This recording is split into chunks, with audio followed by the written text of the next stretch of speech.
Hello, everybody. Let me tell you a news story today. What I want to talk about today is a real case. In 1997, Shanghai, one of the most famous cities in China.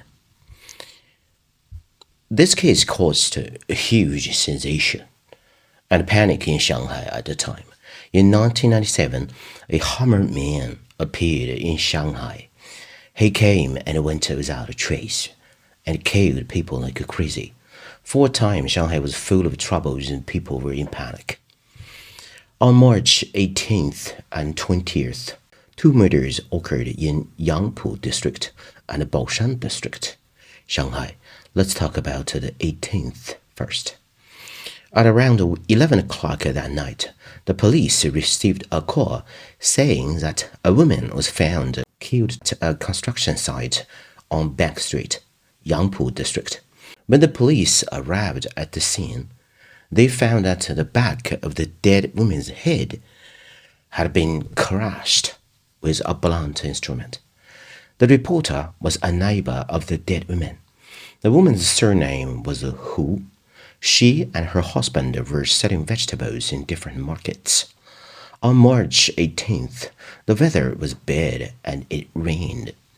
The husband got home first, and his body was covered with rain. When he saw that his wife had not come back yet, he was a little worried because the place where his wife sells vegetables was very close, at a vegetable market on the street from his home.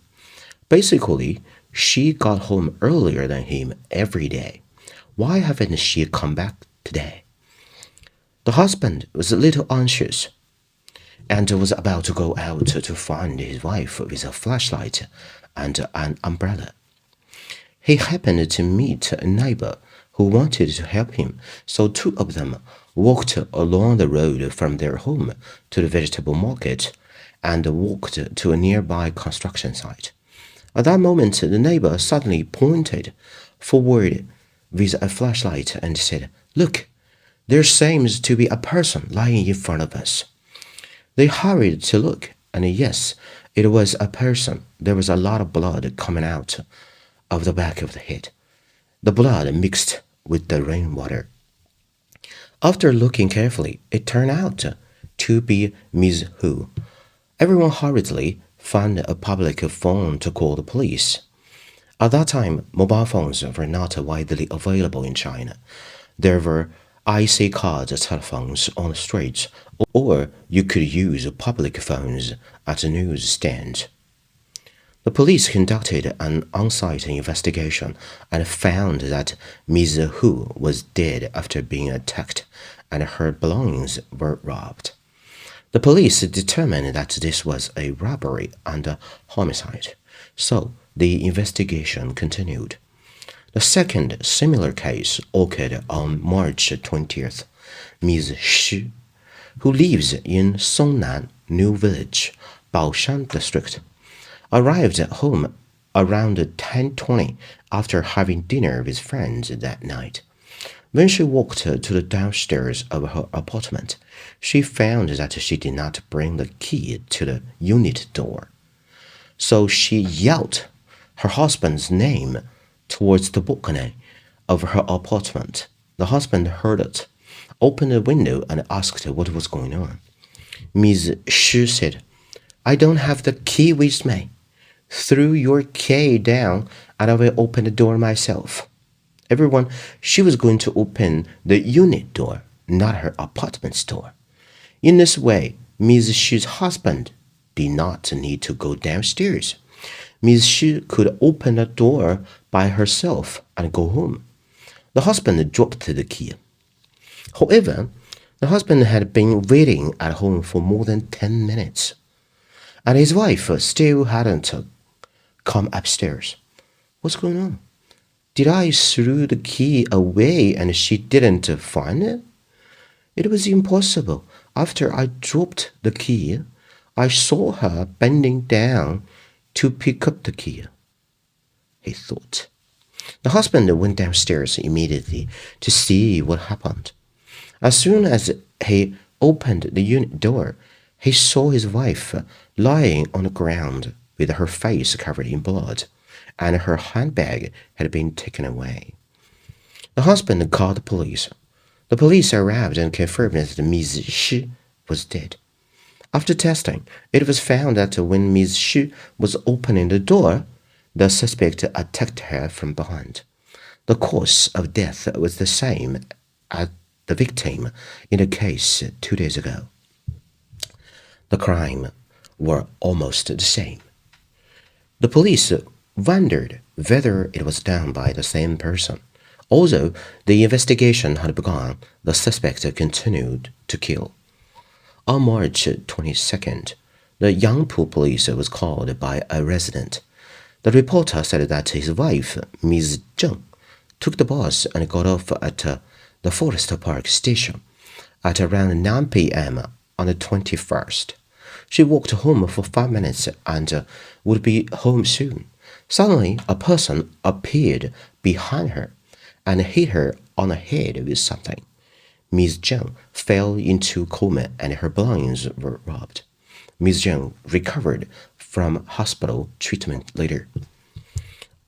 And then, the police received more alarm calls, one after another.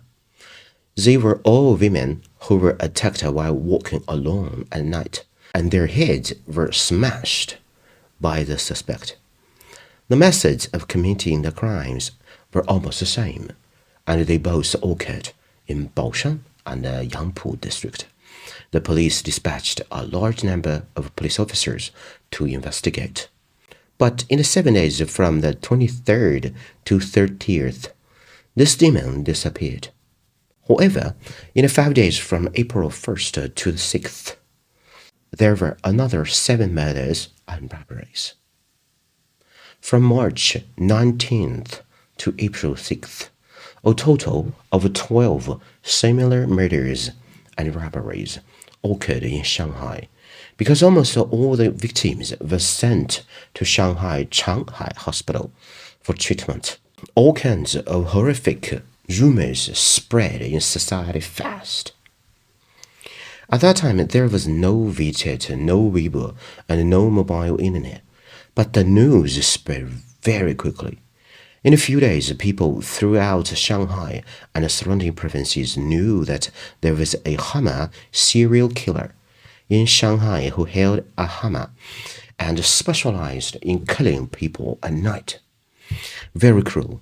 Some people said that the hammer was no ordinary hammer, but a big hammer weighing more than 10 kilograms. Some people said it was a stick with nails smashed on it. Some people also said that this man wanted to kill 100 beautiful women. It was some kind of a cult ritual. Rumors spread all of a sudden. During the time in April 1997, local young ladies in Shanghai did not dare to go out at night. Some even wore helmets and walked on the streets for fear of being hit on the head. Can you imagine that? The whole city was on alert, as if it was about to go to war. This incident was so serious that no one ate in a restaurant at night, and no one sang in a karaoke. Economic development was affected badly. Due to the extremely bad influence of these cases, the Shanghai Police Bureau set up a task force and mobilized the best officers from the Criminal Investigation Corps, Baoshan branch and Yangpu branch to start a citywide surveillance investigation and organize criminal investigation experts to conduct a portrait on the suspects and distribute this picture to every last one of the police officers. At the police case analysis meeting, criminal investigation experts made some summaries. Number 1, the suspect always commit crimes at night, choosing between urban and rural areas and relatively remote places to commit crimes. Number 2, the targets of suspects' crimes are single walking lady. Number 3. The suspect's purpose of committing the crime is to rob property. Number 4. Judging from the victim's wound shape, the suspect used something like a steel pipe. Number 5. The suspect is about 170 cm tall and takes the bus or ride a bicycle. Number 6. The suspect should live in Yangpu district or Baoshan district. Just as the police were conducting more investigations, good news came out. The latest victim, Ms. Khan, 47 years old, fell into a coma after being injured. She woke up after being rescued by the hospital and then provided an important clue to the police. Ms. Khan, at 9 o'clock in the evening on April 2nd, took the bus home and got off at a Jiabei power plant. She walked through a small road without streetlights. She walked home quickly and suddenly found someone was following her. She was very nervous. Then she walked to the side of the road. She wanted this person to pass first. But when this person walked to her, he suddenly pushed her. She asked, "Why did you push me?" Then the person did not answer and took something out from his sleeves. A steel pipe hit her on her head. When she woke up, she found herself in hospital. Ms. Khan was the only person who had seen the criminal. She had some impressions of the criminal. She was about 170 cm, not tall, but very strong. Because there were no street lights, she could not see the gangster's face clearly. But she saw that he was wearing a light yellow top, and that his ring, necklace, and bag were all taken away. There was more than 100 yuan cash in the bag. According to Ms. Khan's description, the police were on the right track in handling the case. While the police were investigating day and night, this crazy criminal started committing crimes during the day. On April 14th, a robbery occurred in Yangpu District Forest Park. The police received a call. The caller said an old lady had been hit on the head and seated by the small lake in the park. She had been sent to the hospital for emergency treatment. The police sent officers and dogs ASAP to surround the entire park and then searched it thoroughly. But the criminal still ran away and no clothes were found. Fortunately, the injured old lady regained consciousness in the hospital. The police asked her what happened. The old lady said, "At around 11 o'clock, I was walking in the park. I was a little tired, so I sat on a chair by the lake. I took a break and just sat down for a while. Someone hit my head behind me and I fainted." The police asked, "Please check your belongings. Do you find anything missing?" Old lady said, "The gold rings and the necklaces are gone." The police asked, "Do these things have any obvious characteristics?" Old lady said, "The ring is just an ordinary ring, but the pendant is heart-shaped, with many dots carving on the front, and the word 明月 on the back, which is my son's name." 明月 means bright moon. 明 is bright. 月 is moon. So it is a bright moon, her son's name. The police held an emergency meeting immediately. This necklace has obvious characteristics. After the gangster got it, he will definitely sell it and exchange it for money. The police conduct surveillance on all gold sales processing companies and stores in the city to check for stolen goods. Good news came soon. On the morning of the next day, April 15th, when the police officer was working at a gold jewelry store in a shopping mall, one of the salespersons told the police that he had seen this necklace an hour ago. The policeman asked, "Who brought it?" Salesperson, a man brought this necklace for repair because the chain was broken." The policeman asked again, "What does this man look like?" Salesperson said, "He's quite strong, about 170 cm tall. This man has been here several times, sometimes to change money and sometimes to repair jewelries." The police called the headquarters immediately, and a portrait expert rushed to the jewelry store. After in-depth communication with the salesperson, he drew a portrait of the criminal.